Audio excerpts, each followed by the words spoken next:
Hi friends, Sunu വ്ളോഗ്സിലേക്ക് എല്ലാ കൂട്ടുകാർക്കും സ്വാഗതം. ഇന്ന് വളരെ ടേസ്റ്റി ആയിട്ടുള്ള ഒരു മെഴുക്ക് പുരട്ടിയാണ് ഉണ്ടാക്കുന്നത്. ക്യാരറ്റ് ബീൻസ് മെഴുക്ക് പുരട്ടി അതെങ്ങനെ ഉണ്ടാക്കാൻ നോക്കാം. അതിനായിട്ട് ക്യാരറ്റും ബീൻസും എടുത്തിട്ടുണ്ട്. അത് ചെറുതായിട്ട് അരിഞ്ഞെടുക്കണം.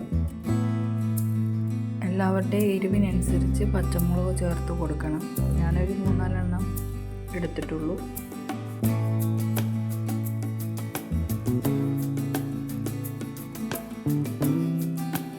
ഇത് 4-5 കഷ്ണമായിട്ട് മുറിച്ചെടുത്തിട്ട് ചെറിയ കഷ്ണം നടുക്കുന്നു മുറിച്ചെടുക്കാം. അങ്ങനെ എല്ലാ ബീൻസും അതുപോലെ നാര് കളഞ്ഞിട്ട് ചെറുതായിട്ട് മുറിച്ചെടുക്കണം. അതുപോലെ ക്യാരറ്റും പച്ചമുളകും അരിഞ്ഞെടുക്കാം.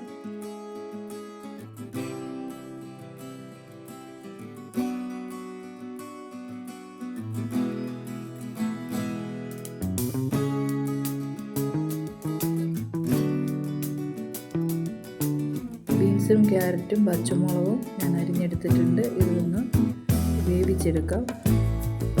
കുറച്ച് ഒരു ചട്ടിയിലേക്ക് ഇതെല്ലാം ഇട്ട് കൊടുത്തിട്ട് ക്യാരറ്റും ബീൻസും പച്ചമുളകും ഇട്ട് കൊടുത്ത് കുറച്ച് വെള്ളം ഒഴിച്ച് കൊടുത്ത് അടച്ച് വെച്ച് മഞ്ഞൾപ്പൊടി ഉപ്പും ചേർക്കണം. ചാനൽ സബ്സ്ക്രൈബ് ചെയ്യാത്ത കൂട്ടുകാരാണെങ്കിൽ ചാനൽ സബ്സ്ക്രൈബ് ചെയ്യുക, ലൈക്ക് ചെയ്യുക, ഷെയർ ചെയ്യുക, കമൻറ്റ് ചെയ്യുക. അതിലേക്ക് ഞാൻ കുറച്ച് മഞ്ഞൾപ്പൊടി ഉപ്പിട്ട് കൊടുത്തിട്ടുണ്ട്. അടച്ച് വെച്ചൊരു 10 മിനിറ്റ് വേവിച്ചെടുക്കാം.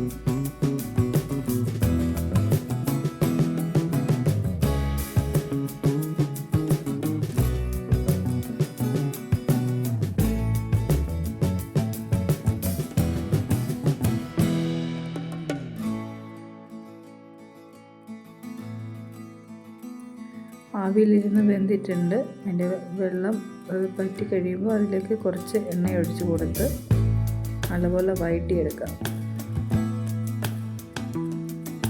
അതിൽ കുറച്ച് വെള്ളം കൂടെ പറ്റാനുണ്ട്.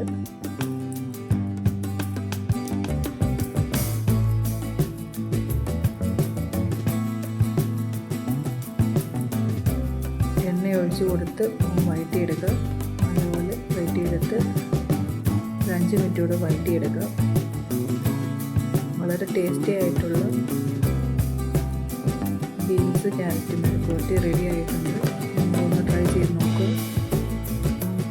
ചാനൽ സബ്സ്ക്രൈബ് ചെയ്യാത്ത കൂട്ടുകാരുണ്ടെങ്കിൽ ചാനൽ സബ്സ്ക്രൈബ് ചെയ്യുക, ലൈക്ക് ചെയ്യുക, ഷെയർ ചെയ്യുക, കമൻറ്റ് ചെയ്യുക.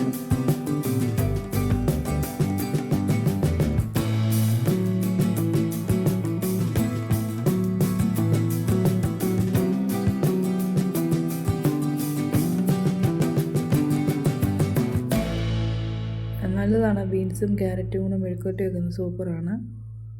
വ്യത്യസ്തമായിട്ട് വീഡിയോയുമായിട്ട് വീണ്ടും വരുന്നതായിരിക്കും.